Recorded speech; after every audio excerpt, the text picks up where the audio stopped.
കുടിയേറ്റക്കാരെ കൈവിലങ്ങണിയിച്ച് കാലിൽ ചങ്ങലയിട്ട് നാട് കടത്താനുള്ള ട്രംപിന്റെ ധാർഷ്ട്യത്തിനും ധിക്കാരത്തിനും മുന്നിൽ കുലുങ്ങാതെ നിന്ന ഭരണാധികാരിയാണ് കൊളംബിയൻ പ്രസിഡന്റ് ഗുസ്താവോ പെട്രോ.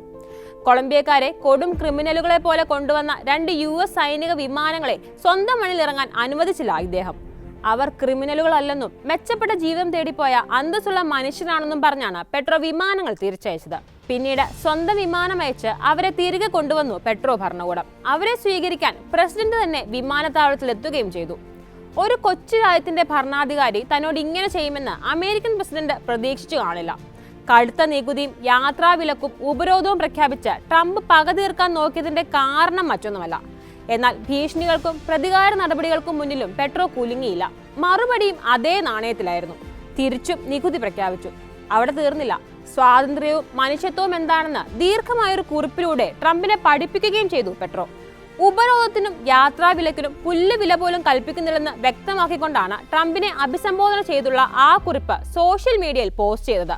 താൻ തൽക്കാലം അമേരിക്കൻ യാത്രയെക്കുറിച്ച് ആലോചിക്കുന്നില്ലെന്നും അങ്ങോട്ട് വരാൻ ആഗ്രഹിക്കുന്നില്ലെന്നും പരിഹസിച്ചു കൊളംബിയൻ പ്രസിഡന്റ്. ആ കുറിപ്പ് ഇങ്ങനെയായിരുന്നു: അമേരിക്കയിലേക്ക് യാത്ര ചെയ്യാൻ ഇഷ്ടമല്ല എനിക്ക്. അല്പം വിരസമാണ് ആ യാത്ര. പക്ഷേ പ്രശംസ അറിയിക്കുന്ന പലതും അവിടെയുണ്ടെന്ന് ഞാൻ സമ്മതിക്കുന്നു. വാഷിംഗ്ടണിലെ കറുത്ത വംശജരുടെ നാട്ടിൽ വരണമെന്ന ആഗ്രഹമുണ്ട്. വോൾട്ട് വിറ്റ്മാനെയും പോൾ സിമോണിനെയും നോം ചോംസ്കിയും ഒക്കെ എനിക്ക് ഇഷ്ടമാണെന്നും ഞാൻ സമ്മതിക്കുന്നുണ്ട്. എനിക്ക് രക്തബന്ധമുള്ള നിക്കോള സാക്കോയും ബാർട്ടലോമിയോ വൻസെറ്റിയും അമേരിക്കയുടെ ചരിത്രത്തിൽ അവിസ്മരണീയരാണെന്നും സമ്മതിക്കുന്നു. അവരെ പിന്തുടരുകയും ചെയ്യുന്നുണ്ട് ഞാൻ. അമേരിക്കയിലും എൻ്റെ രാജ്യത്തും ഉണ്ടായിരുന്ന ഫാസിസ്റ്റുകളായ ലേബർ നേതാക്കൾ ഇലക്ട്രിക് കസേരകളിൽ ഇരുത്തിയാണ് അവരെ കൊന്നുകളഞ്ഞത്. താങ്കളുടെ എണ്ണ എനിക്കിഷ്ടമല്ല ട്രംപ്. അത്യാർത്ഥി കൊണ്ട് ഈ മനുഷ്യവംശത്തെ തുടച്ചു നീക്കും താങ്കൾ. ഗ്യാസ്ട്രൈറ്റിസ് ഉണ്ടെങ്കിലും ഒരു വിസ്കിക്ക് പുറത്ത് നമുക്ക് ഇതേക്കുറിച്ചെല്ലാം തുറന്ന് സംസാരിക്കാനാകുമെന്ന് അംഗീകരിക്കുന്നുണ്ട് ഞാൻ. പക്ഷേ എന്നെ ഒരു കീഴ്ജാതിക്കാരനായാണ് താങ്കൾ കണക്കാക്കുന്നതെന്നുകൊണ്ട് തന്നെ അത് ഇത്തിരി ബുദ്ധിമുട്ടുള്ള കാര്യമാണ്. ഞാനെന്നല്ല ഒരു കൊളംബിയക്കാരനും താഴ്ന്ന വംശക്കാരല്ല. അതുകൊണ്ട് കീഴടങ്ങാൻ പോകുന്നില്ല ഞാൻ. താങ്കൾ വേണമെങ്കിൽ സാമ്പത്തിക ശക്തിയും അഹങ്കാരവും കൊണ്ട് ഒരു അട്ടിമറിക്ക് ശ്രമിച്ചോളൂ. കൊളംബിയയ്ക്ക് അയൽപ്പക്കത്ത് എനിക്ക് അടിമകളെ ആവശ്യമില്ല. ഒരുപാട് അടിമകൾ ഉണ്ടായിരുന്നു ഇവിടെ. അവരെല്ലാം സ്വയം സ്വതന്ത്രരാവുകയും ചെയ്തു. കൊളംബിയയ്ക്ക് അരികിൽ സ്വാതന്ത്ര്യ പ്രേമികളെയാണ് എനിക്ക് വേണ്ടത്. നിങ്ങൾക്ക് എൻ്റെ കൂടെ ചേരാൻ കഴിയുന്നില്ലെങ്കിൽ ഞാൻ മറ്റാരെയെങ്കിലും നോക്കിക്കോളാം. കൊളംബിയ ലോകത്തിന്റെ ഹൃദയമാണ്. താങ്കൾക്കത് ഉൾക്കൊള്ളാനാകില്ല. മഞ്ഞ ചിത്രശലഭങ്ങളുടെയും റെമഡിയോസ് ദി ബ്യൂട്ടിയുടെയും കേണൽ ഔറലിയാനോ ബ്യൂണ്ടിയയുടെയും ഒക്കെ നാടാണിത്.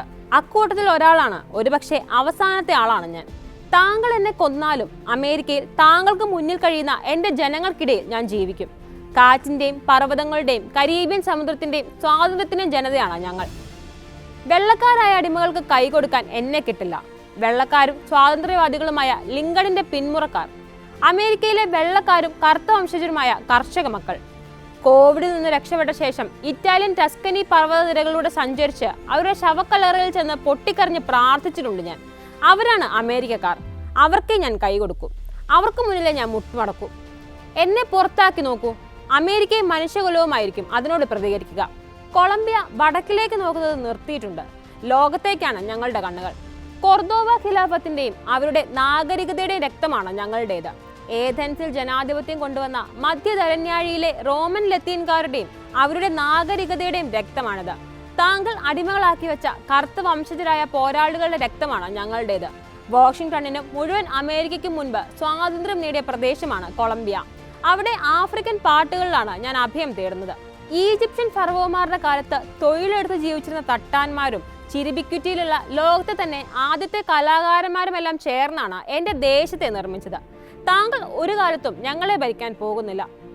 ഞങ്ങളുടെ ജനത ലേശം ഭയമുള്ളവരും ചെറിയ തോതിൽ ഭീരുക്കളും നിഷ്കളങ്കരും ദയയുള്ളവരും സ്നേഹമുള്ളവരുമാണ്. പക്ഷേ നിങ്ങൾ അക്രമത്തിലൂടെ ഞങ്ങളിൽ നിന്ന് പിടിച്ചെടുത്ത പാനമ കനാൽ എങ്ങനെ തിരിച്ചു പിടിക്കണമെന്ന് അവർക്കറിയാം. നിങ്ങൾ കൊന്നൊടുക്കിയ ലാറ്റിൻ അമേരിക്കയിൽ നിന്നുള്ള 200ഓളം വരുന്ന വീരന്മാർ ബോക്കാസ്റ്റൽ ടോറോയിലുണ്ട്. പഴയ കൊളംബിയയിൽ, ഇന്നത്തെ പാനമയിൽ ഞാനൊരു പതാക ഉയർത്തുന്നു. ഗേറ്റൻ പറഞ്ഞ പോലെ അത് ഒറ്റയ്ക്കാണെങ്കിലും ലാറ്റിൻ അമേരിക്കൻ അന്തസ്സോടെ അത് ഉയർന്നു പറക്കും. അതാണ് അമേരിക്കയുടെയും അന്തസ്. അക്കാര്യം താങ്കളുടെ മുതുമുത്തച്ഛന് അറിയാനിടയില്ല. അമേരിക്കയിൽ കുടിയേറ്റക്കാരനായ മിസ്റ്റർ പ്രസിഡന്റ്, പക്ഷേ എൻ്റെ മുത്തച്ഛന് അതറിയും. താങ്കളുടെ ഉപരോധം എന്നെ പേടിപ്പിക്കുന്നില്ല. മനോഹരമായ ഒരു രാജ്യമാണതിനപ്പുറം ലോകത്തിന്റെ ഹൃദയമാണ് കൊളംബിയ. അതുതന്നെയാണ് അതിന്റെ കാരണവും. എന്നെ പോലെ സൗന്ദര്യം ഇഷ്ടപ്പെടുന്നയാളാണ് താങ്കളുമെന്ന് എനിക്കറിയാം. അതുകൊണ്ട് അതിനോട് അനാദരവ് കാണിക്കരുത്. അനുതാപത്തോടെ പെരുമാറുക. ഇന്നു മുതൽ കൊളംബിയ ലോകത്തിനു മുന്നിൽ തുറന്നു കിടക്കുകയാണ്, തുറന്നിട്ട കരങ്ങളോടെ. സ്വാതന്ത്ര്യവും ജീവിതവും മനുഷ്യത്വവും നിർമ്മിക്കുന്നവരാണ് ഞങ്ങൾ. താങ്കൾ എന്റെ തൊഴിലാളികൾ ഉണ്ടാക്കിയ ഫലങ്ങൾക്ക് 50% നികുതി ചുമത്തിയെന്നത് അറിയാനിടയായി. തിരിച്ചും അത് തന്നെ ഞാനും ചെയ്യുന്നു. കൊളംബിയയിൽ കണ്ടെത്തപ്പെട്ട ചോളം കൃഷി ചെയ്ത് അവർ ലോകത്തെ മുഴുവൻ ഊട്ടട്ടെ. ട്രംപ് ചുമത്തിയ നികുതിക്കുള്ള തിരിച്ചടിയും പ്രഖ്യാപിച്ചാണ് പെട്രോ കുറിപ്പ് അവസാനിപ്പിക്കുന്നത്. ഇനി മുതൽ കൊളംബിയ ലോകത്തിനു മുന്നിൽ തുറന്നു കിടക്കുമെന്നും അദ്ദേഹം പ്രഖ്യാപിച്ചു.